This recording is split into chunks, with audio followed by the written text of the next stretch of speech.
I've never been up here.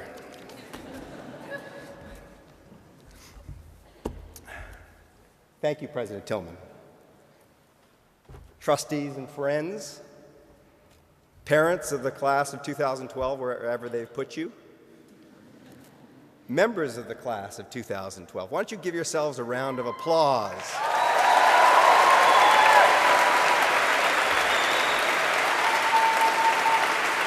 Yeah. So the next time you look around a church and see everyone dressed in black, it'll be awkward to do that.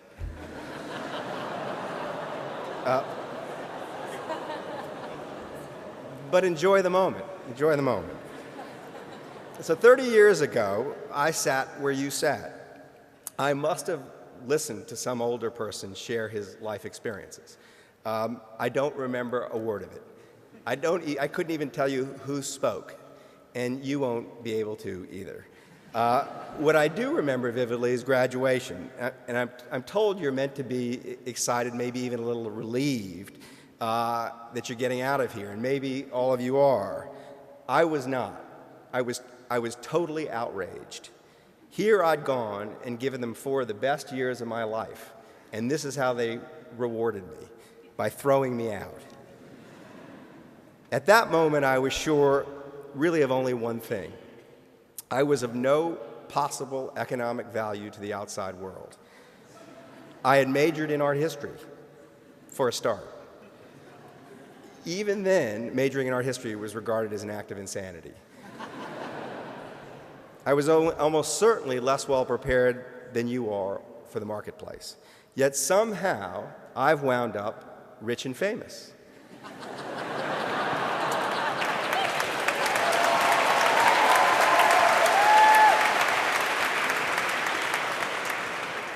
Sort of. I'm going to explain briefly how that happened, and because I want you to understand just how mysterious careers can be before you go out and have one for yourself.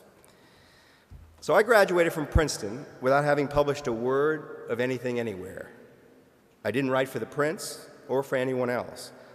But at Princeton, studying art history, I felt really the first twinge of literary ambition. It happened while I was working on my senior thesis. My advisor was a really gifted man, a professor named William Childs. The thesis I wrote for him tried to explain how the Italian sculptor Donatello used Greek and Roman sources. That's actually totally beside the point, but I've always wanted to tell someone that. God knows what Professor Childs thought of it, but he helped me to become engrossed, actually more than engrossed, totally obsessed. When I handed it in, I knew what I wanted to do for the rest of my life. I wanted to write senior theses. Or to put it differently, to write books. Then I went to my thesis defense. It was just a few yards away from here, over at McCormick Hall. I listened and waited for Professor Childs to tell me how well written it was. He didn't. So after about 45 minutes, I finally said, "So, what did you think of the writing?" "Put it this way," he said, "never try to make a living at it." And I didn't, not really. I did what everyone does who has no idea what to do with themselves when they get out of college. I went to graduate school. I wrote at nights without much effect, mainly because I hadn't the first clue what I should write about. One night, I was invited to a dinner where I sat next to the wife of a big shot of a big Wall Street investment bank, Salomon Brothers. She more or less forced her husband to give me a job. I knew next to nothing about Salomon Brothers, but Salomon Brothers happened to be where Wall Street was being reinvented into the Wall Street we've come to know and love today. When I got there, I was assigned almost arbitrarily to the very best job in the place to observe the growing madness. They turned me into the house derivatives expert. A year and a half later, Salomon Brothers was handing me a check for hundreds of thousands of dollars to give advice about derivatives to professional investors. Now I had something to write about, Salomon Brothers.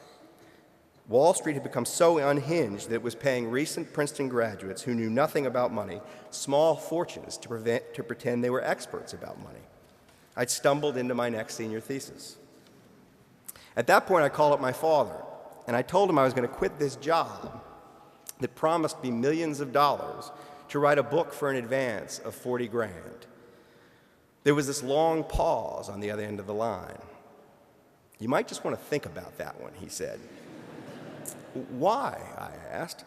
"You could stay at Salomon Brothers for 10 years, you could make your fortune, and then you could write your books," he said. But I didn't need to think about it. I knew what intellectual passion felt like because I'd felt it here at Princeton, and I wanted to feel it again. I was 26 years old. Had I waited until I was 36, I would never have done it. I would have forgotten the feeling, and it would have felt too risky. The book I wrote was called Liar's Poker. It sold 1 million copies. I was 28 years old. I had a career, a little fame, a small fortune, and a new life narrative. All of a sudden, people were telling me I was a born writer. This was absurd.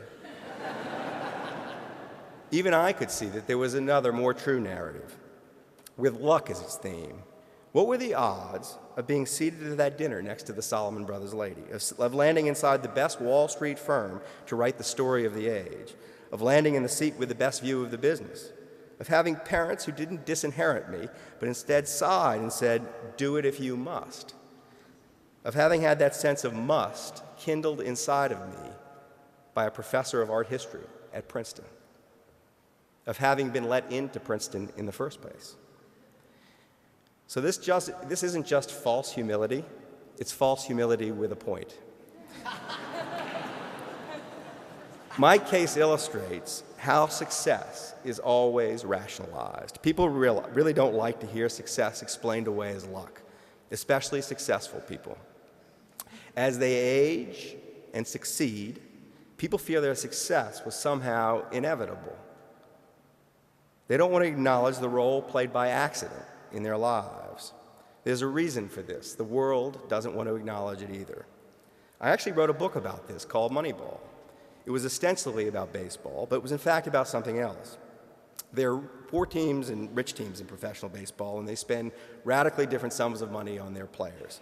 When I wrote my book, the richest team, the New York Yankees, was then spending about $120 million on its 25 players. The poorest team was the Oakland A's, and they were spending about $30 million. And yet the Oakland team was winning more games, or as many games as the New York Yankees, and more games than every other team, all of whom were richer than they were. This isn't supposed to happen. In theory, the rich teams should buy the best players and win all the time. But the Oakland team had figured something out that no one else had figured out. The rich teams didn't really understand who the best baseball players were. The players were misvalued. And the biggest single reason they were misvalued was that the experts did not pay sufficient attention to the role of luck in baseball success. Players got given credit for things they did that depended on the performance of others. Pitchers got paid for winning games. Hitters got paid for knocking in runners on base. Players got blamed and credited for events totally beyond their control, where balls that got hit happened to land in the field, for example. So forget baseball, forget this is even sports. Here you have these corporate employees being paid millions of dollars a year. They're doing exactly the same job that people in their business have done for more than a century, in front of millions of people, each of whom think they're an expert on what a good baseball player is. They had statistics attached to every move they made on the job, and yet they were misvalued because the wider world was blind to their luck. So I think you have to ask, if a professional athlete paid millions of dollars a year can be misvalued, who can't be? If the supposedly pure meritocracy of professional sports can't distinguish between lucky and good, who can? The Moneyball story has practical implications. If you use better data, you can find better values, and there are always market inefficiencies to exploit and so on. But to me, it has a broader and less practical message. Don't be deceived by life's outcomes. Life's outcomes, while not entirely random, have a huge amount of luck baked into them. Above all, recognize that if you had success, you've also had luck. And with luck comes obligation. You owe a debt, and not just to your gods. You owe a debt to the unlucky. I make this point because, along with this speech, it's something that you're very likely to forget. I now live in Berkeley, California. A few years ago, just a few blocks from my home, a pair of researchers in the Cal Psychology Department staged an experiment. They began by grabbing students like you, to use them as lab rats. Then they broke the students into teams, segregated by sex, 3 men or 3 women on a team. They then put these teams of 3 into a room and arbitrarily assigned one member of the team to be the leader. Then they gave them some complicated moral problem to solve, say what should be done about academic cheating or how to regulate drinking on campus. Exactly 30 minutes into the problem solving, the researchers interrupted each group. They entered the room bearing a plate of cookies, 4 cookies. The team consisted of 3 people, and there were these 4 cookies. Every team member obviously got 1 cookie, but that left a 4th cookie just sitting there. It should have been awkward, but it wasn't. With incredible consistency, the person arbitrarily appointed leader of the group grabbed the 4th cookie and ate it. Not only ate it, but ate it with gusto, lips smacking, mouth open, drool pooling at the corners of their mouths. In the end, all that was left of the extra cookie were the crumbs on the leader's shirt. So this leader had performed no special task. He had no special virtue. He'd been chosen at random 30 minutes earlier. His status was nothing but luck. But it left him with a sense that this cookie, this 4th cookie, should be his. So this experiment helps to explain Wall Street bonuses, CEO pay, I'm sure lots of other human behavior. This is how people behave when they're blind to their own luck. But it's also relevant to you, to new graduates of Princeton University, because in a general sort of way, you've been appointed leader of the group. Your appointment may not be entirely arbitrary, but you must sense right now its arbitrary aspect. You are the lucky few. Lucky in your parents, lucky in your country, lucky that a place like Princeton exists that could take in lucky people, introduce them to other lucky people, and increase their chances of becoming even luckier. Lucky that you live in the richest society the world has ever seen, in a time when no one actually expects you to sacrifice your interest to anything. All of you have been faced with the extra cookie. All of you will be faced with many more of them.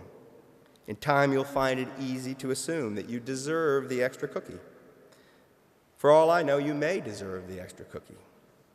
But you will be happier, and you will be better off if you at least pretend that you don't. So never forget, in the nation's service, in the service of all nations, thank you, and good luck.